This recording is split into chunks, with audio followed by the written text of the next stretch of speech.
C'est la 3e planète que nous inspectons et il n'y a toujours rien à signaler. Et apparemment, c'est pareil pour les autres vaisseaux qui ratissent le secteur. Ceux de Cassiopée seraient-ils devenus plus sages depuis la leçon qu'ils ont reçue sur la planète verte? Ça m'étonnerait. Parce que ces gens-là sont mauvais. Foncièrement mauvais. Je suis obligé d'admettre que je suis du même avis. Ça me fait plaisir de t'avoir pour copilote, tu sais. Je ne pensais pas que piloter intéresserait une fille comme toi. Le pilotage, c'est facile.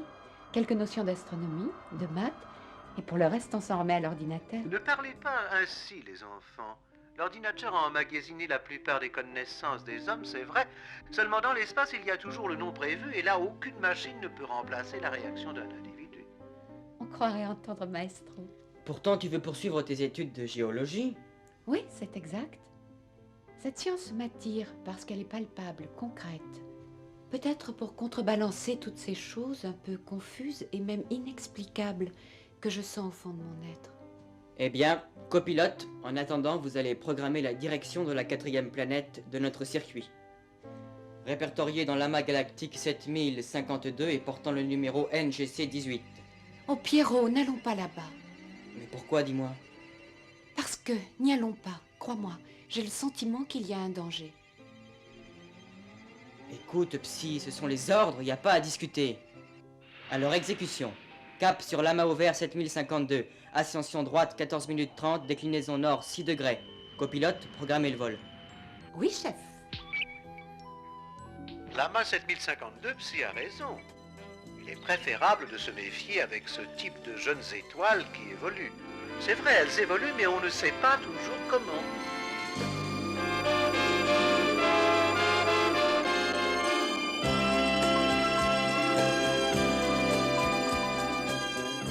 Les jeunes étoiles d'un amas vont à la même vitesse et dans la même direction, tout va bien. Mais si l'une subit l'attraction de l'autre, cela provoque de forts échanges d'énergie, de gravitation, et alors, attention, la matière repliée sur elle-même peut se détendre et produire une puissance de milliers de kilowatts.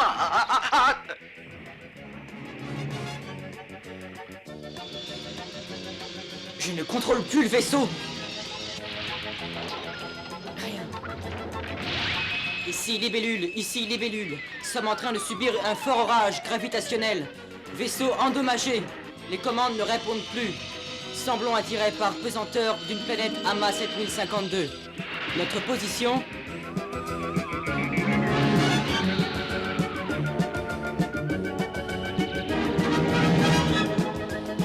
Malgré les prédictions de métro, j'espère que notre ordinateur est programmé en conséquence. Ah, aucun problème. Sinon, adieu.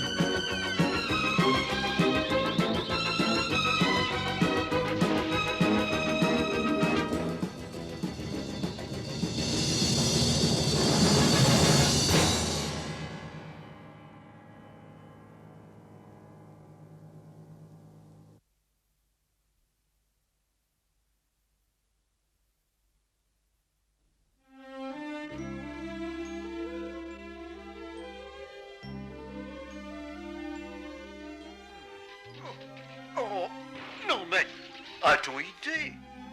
En voilà un traitement pour un être de ma condition. Ah, c'est mieux. Alors bon, qu'est-ce qui se passe encore ici? Quand même, ils auraient pu me fabriquer plus jeune. Est-ce que ça peut être fragile, un être humain? Enfin, je crois que j'ai la solution. Attends un peu, Pierrot. Voilà, à l'autre maintenant. Non, c'est pas la peine. Ça va, elle revient à elle. Tu sais qui m'a fait peur?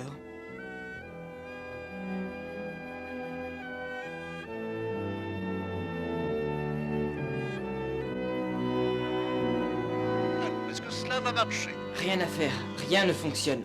Va-t-on pouvoir réparer? Qu'en penses-tu, Métro? Il faut 3 bons mois en cale sèche avec une main-d'œuvre spécialisée pour remettre tout cela en état.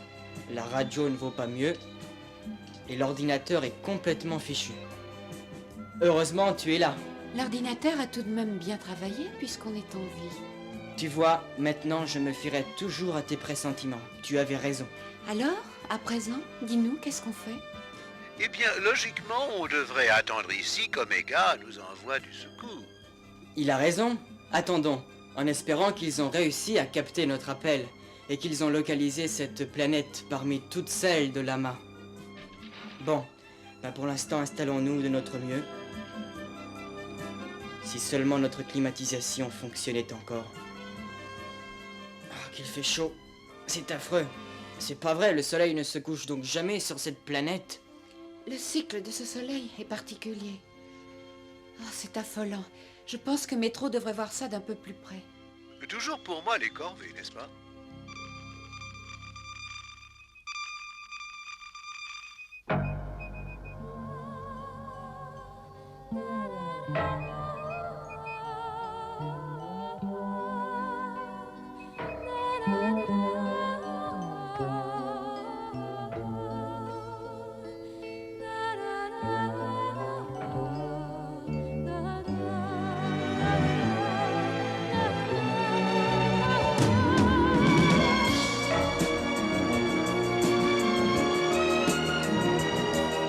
Alors, Oh là là, quelle chaleur, ce n'est pas possible.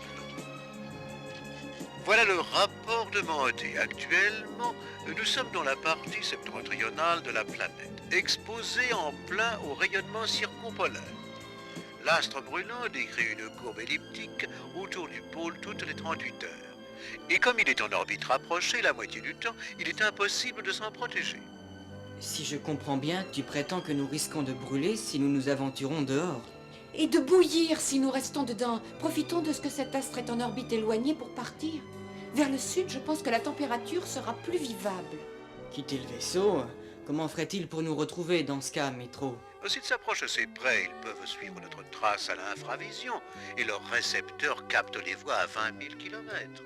À ton avis, Métro, cette planète est-elle habitée? Là, je manque d'éléments pour répondre. D'après les rapports d'Andromède, à qui appartiennent ces terres, une planète sur 200 est habitée. Nous devons d'abord gravir la montagne. Si nous parvenons à relever les positions de 3 astres, nous pourrons alors déterminer la nôtre. Avec nos tenues de soie métallique, nous serons protégés de la chaleur. Elle a raison, c'est ce qu'il faut faire. Allons, c'est le moment. Nous disposons de 15 heures pour réussir à trouver un abri. Avant de rôtir au soleil, si les calculs de Métro, évidemment, sont bien exacts. Comment pouvez-vous en douter? Enfin, voyons, je nous... Allons-y.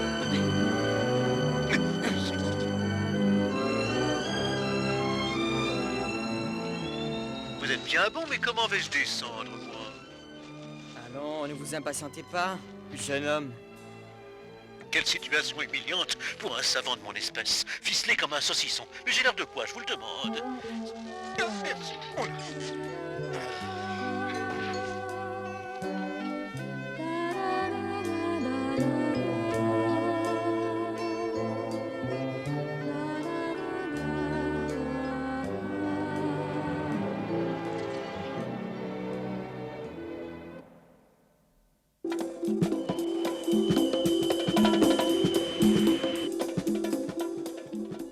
Vous croyez qu'on les retrouvera? Oui, mais pourvu qu'il n'ait pas quitté le vaisseau. Le soleil est déjà bien proche. Oh. Tiens. On ne m'a pas demandé le temps qu'il fallait pour le trajet. C'était pourtant important. Ne discutons pas.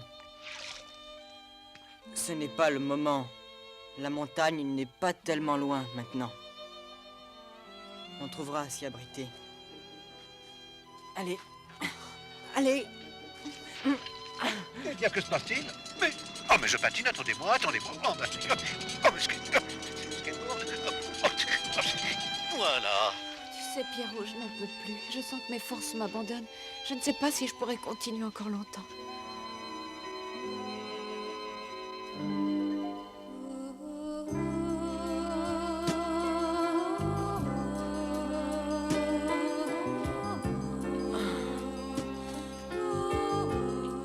suis épuisée. Reposons-nous. Rester ici, ce serait la mort. Je peux te porter. Ça, il n'en est pas question. Qu'est-ce qu'il y a? Mais qu'a-t-elle? Psy!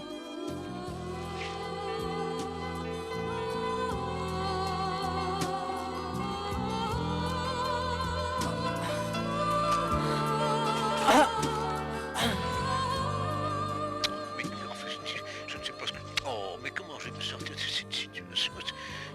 Enfin, bon.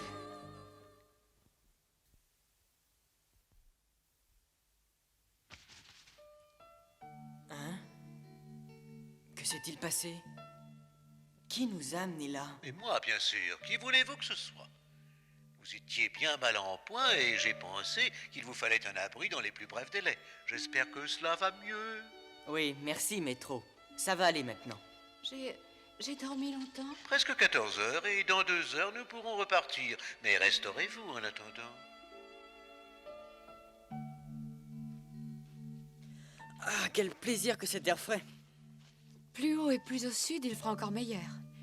Ici, il fait trop clair, et sur l'autre versant, nous essaierons de trianguler notre position.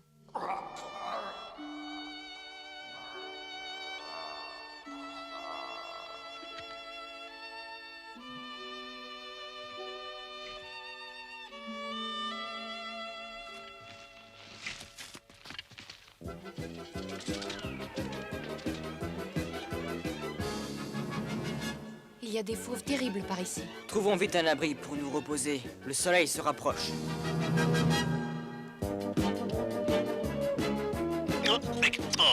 Mais qu'est-ce encore? Oh, mais voilà. Voilà un passage qui nous permettra d'aller sur l'autre versant. Dépêchons-nous. Mais non, voyons. Voici un abri idéal. Regarde. Ça te fera du bien de...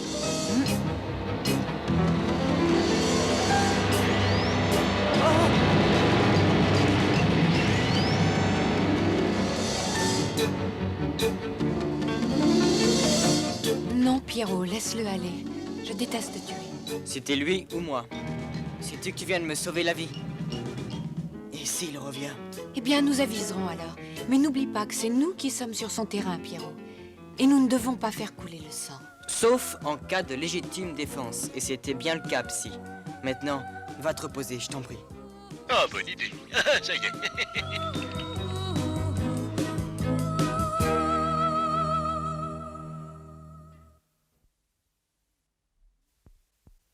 Oh, c'est difficile, il faudrait la nuit pour déceler les constellations. Qu'en penses-tu, Métro? Toi, dont les connaissances sont tellement supérieures aux nôtres. Ma mémoire en effet répertorié les 200 milliards d'étoiles de notre galaxie.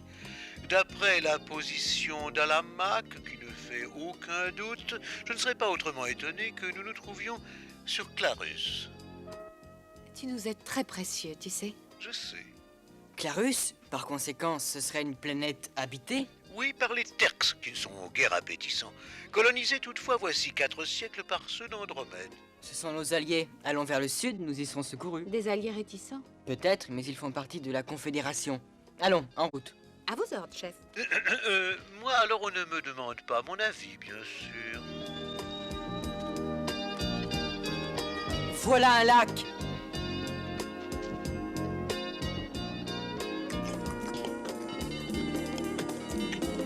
Oh, il n'a aucune chance. Je vais le défendre. Non, Pierrot, ne tue pas, c'est leur loi, leur jungle. Il doit avoir très faim. Pas à ce point tout de même. Attends, j'ai une idée.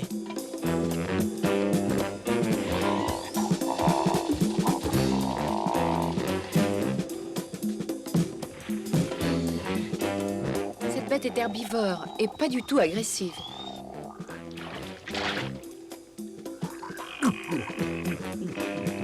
Cet animal semble t'aimer.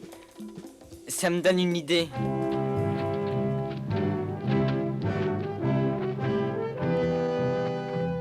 Un savant comme moi, à l'avant-garde de la science, ficelé sur un animal de la préhistoire, voilà qui est plaisant. Non mais quelle situation ridicule, quelle humiliation, quelle aberration.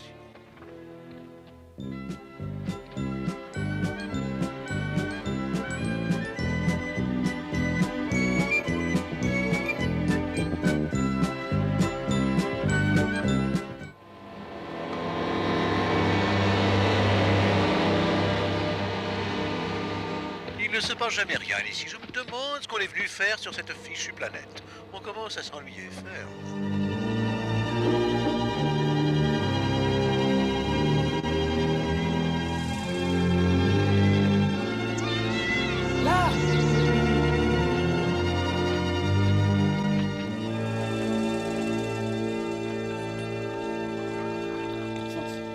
Attention, là-haut, derrière les rochers!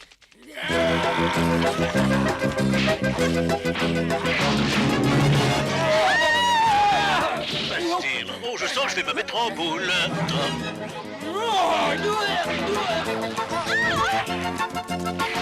Si j'arrive! Non, Pierrot! Non, je t'en prie, il ne faut pas! Non mais dites donc, allez vous clencher, espèce de protozoaire malingre.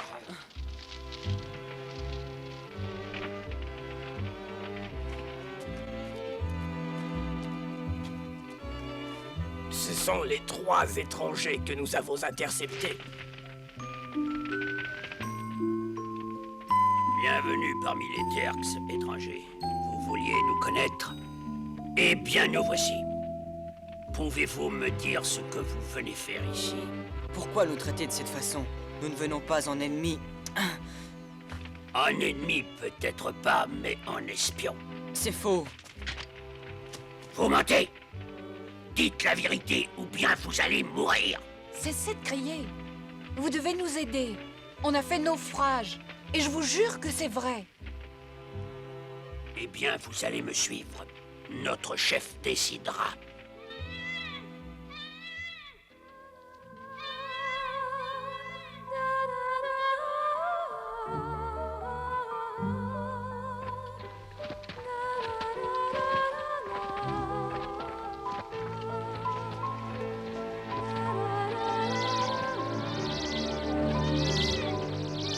Nous arrivons et vous allez pouvoir admirer les vestiges de ce qui fut notre grande cité. Ah, je me disais aussi, voilà l'explication, le vrai soleil autour duquel nous tournions. Alors que le soleil rouge tournait tout autour de nous et que les quelques lunes poursuivaient des orbites conditionnées par le mouvement. Arrête, tu veux? Ah bon, très bien, ne parlons plus de cela.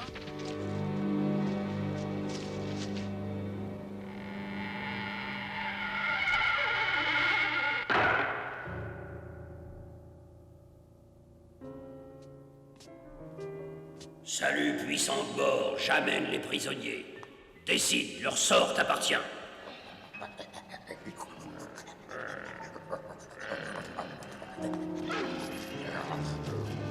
Le moment est bien mal choisi pour une visite. Que venez-vous faire ici? Dites la vérité.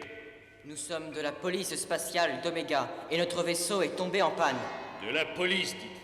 Vous n'êtes pas tombé en panne, vous êtes des espions. Je veux la vérité, je vous préviens que j'ai les moyens de l'obtenir. Vous essayez de nous hypnotiser pour nous suggérer une apparence terrifiante qui ne nous impressionne nullement. Tiens, mais vous avez aussi des pouvoirs, mais c'est intéressant. Nous avons dit la vérité. Nous ne sommes pas des espions, mais des naufragés. Quels accents sublimes vous avez là, qui ne vous croirait pas? Alors tant pis pour vous, je n'ai pas le temps de vérifier vos paroles. Et puis 2 espions exécutés demain matin, voilà qui va tonifier le moral de mes hommes.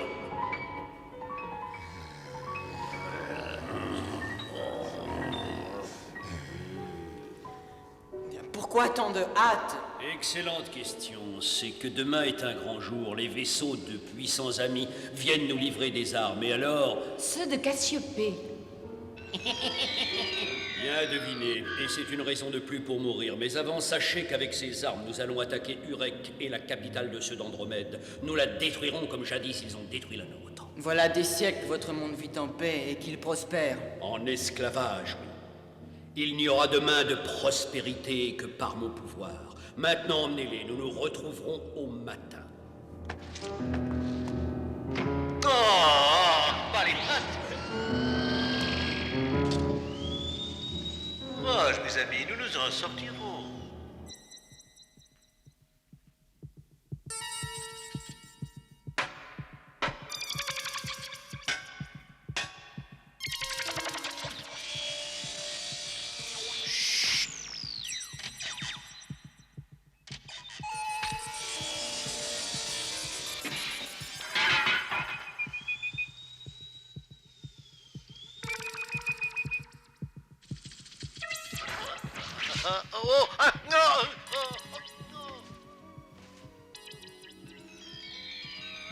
Aie confiance, les forces du mal ne sauraient triompher. Hein?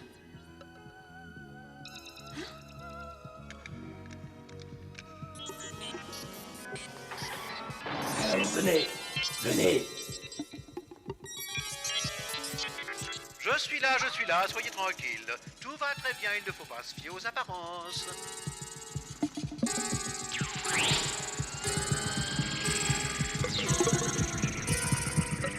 Bon, enfin c'est peut-être raté pour cette fois, mais croyez-moi, on finira par s'en sortir.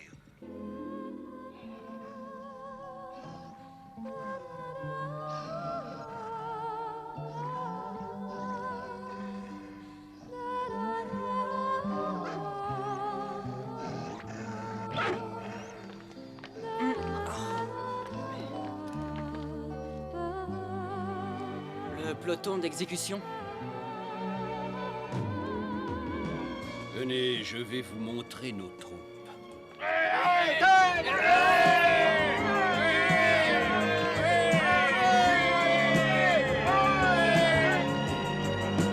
Que souhaitez-vous que je fasse pour vous avant de vous tuer? Le dernier verre, merci bien. Moi, j'ai une question à poser. Vous et vos officiers, vous êtes très différents du reste de votre peuple. Pourquoi? Nous sommes des bâtards, fruits du croisement de ceux d'Andromède avec les nôtres. Des mutants, si vous voulez. Plutôt être des surhommes parmi les nôtres que des sous-hommes parmi les étrangers. C'est là que siégeaient nos gouvernants. Bel endroit pour une exécution, n'est-il pas vrai?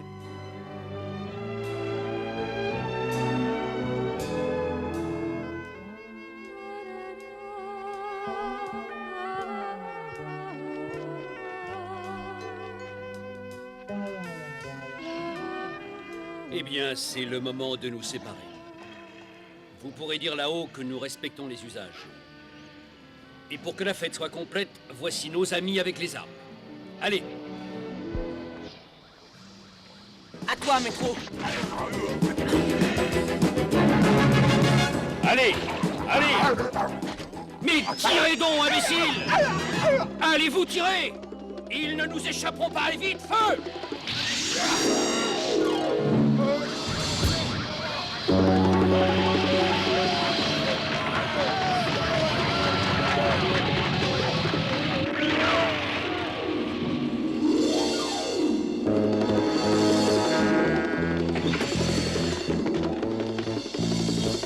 Vert.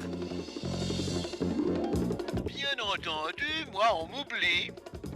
Mais non, ne t'oublie pas, Métro. J'avoue que tu as été formidable, je le reconnais.